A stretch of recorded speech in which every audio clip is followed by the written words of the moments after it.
At some point in a personal injury case, my clients are required to attend one or more examinations by doctors hired by the insurance company. The courts require that the insurance companies call these examinations compulsory medical examinations, or CMEs.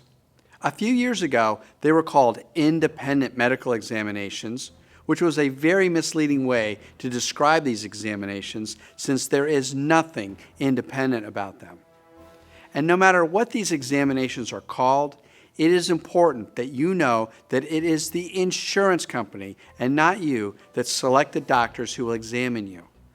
These doctors are willing to take time away from treating patients in order to sell their time to the insurance company. Typically, the insurance company has worked with these doctors for years and in many cases have paid them individually over $1 million. There are a few reasons why doctors are willing to perform these compulsory medical examinations. One, as I already mentioned, they get paid very well. Some doctors have been paid several millions of dollars by working for insurance companies. Usually, a compulsory medical exam doctor gets paid a lot more to perform these insurance exams than they do for treating real patients. Also, CME doctors do not have to worry about things like submitting bills to insurance and collections and having to wait to get paid.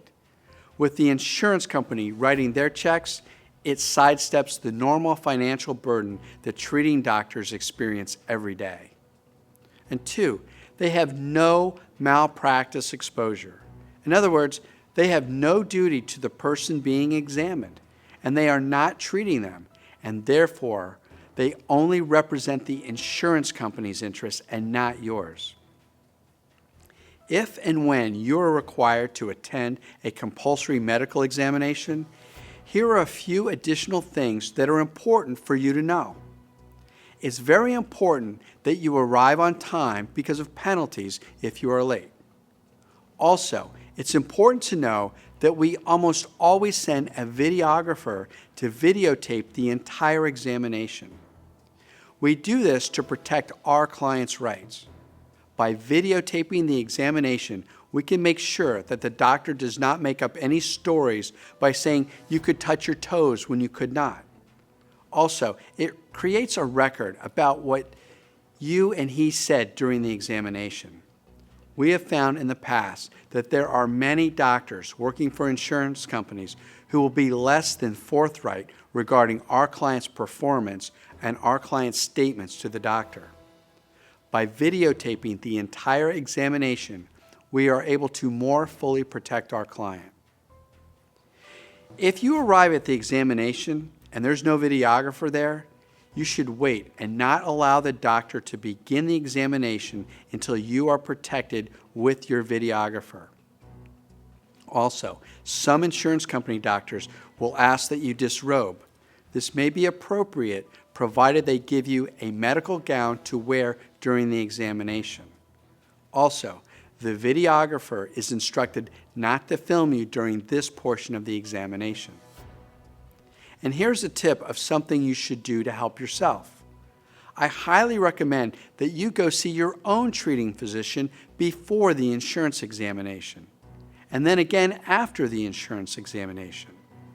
By having your own doctor examine you both before and after the insurance company examination, you sandwich the insurance company doctor's examination with your doctor's exams.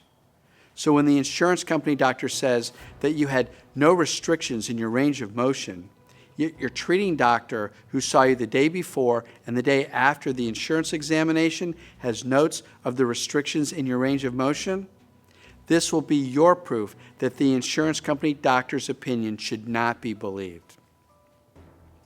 Some insurance doctors will attempt to perform invasive testing, but be advised, they are not permitted to use any needles or make any cuts on your body.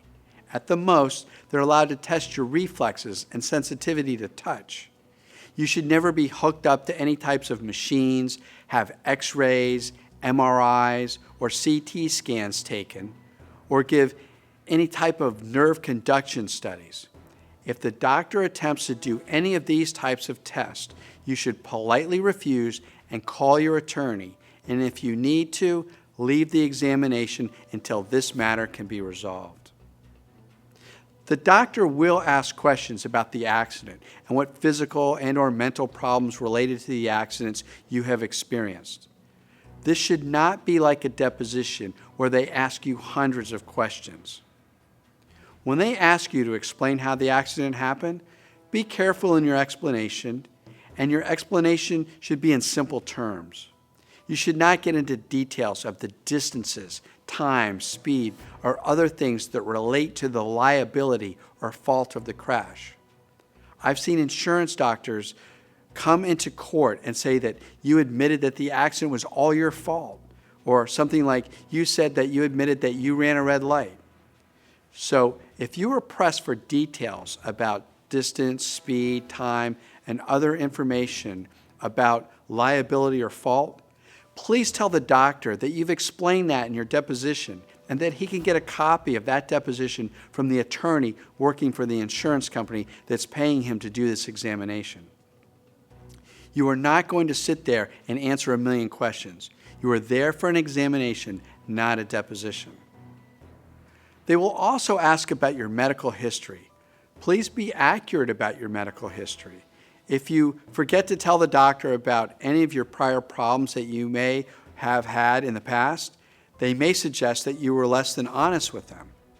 Some of my clients have a notebook that they bring with them to all their doctor's appointments to make sure that they accurately tell the doctors about their prior medical history. It's important that you show the doctor where it hurts. If there are certain physical activities which tend to make your condition worse, it's far better for the doctor to be able to examine you when you're having a relatively bad day. If you know that cutting the grass on Sunday makes you feel bad on Monday, and the examination is on Monday, then cutting the grass on Sunday will help you and the doctor identify the areas where you are having problems. And you need to know that the compulsory medical examination will begin in the doctor's parking lot. Many insurance company doctors will take the time to watch you get out of your car and walk into the building. They will continue to watch you while you're waiting for the examination and watch how you get up from the chair in the waiting room. During the examination, they will observe your movements, such as how you take off your shoes. When you have a back injury, they will certainly make a note of the type of shoes you are wearing. High-heeled shoes and back injuries do not go together. And when the exam with the doctor is over, you will even be watched as you exit the building and return to your car. Quite often, the insurance company doctor will ask you what your doctors have told you. Your reply should be short and simple. For example, you might say, "My doctor says that I will have trouble for the rest of my life." Or, "My doctor says I'm getting better, but it's going to take time." Or, "I'm getting better, however, I will never be like I used to be before the accident." Watch out for last-minute changes.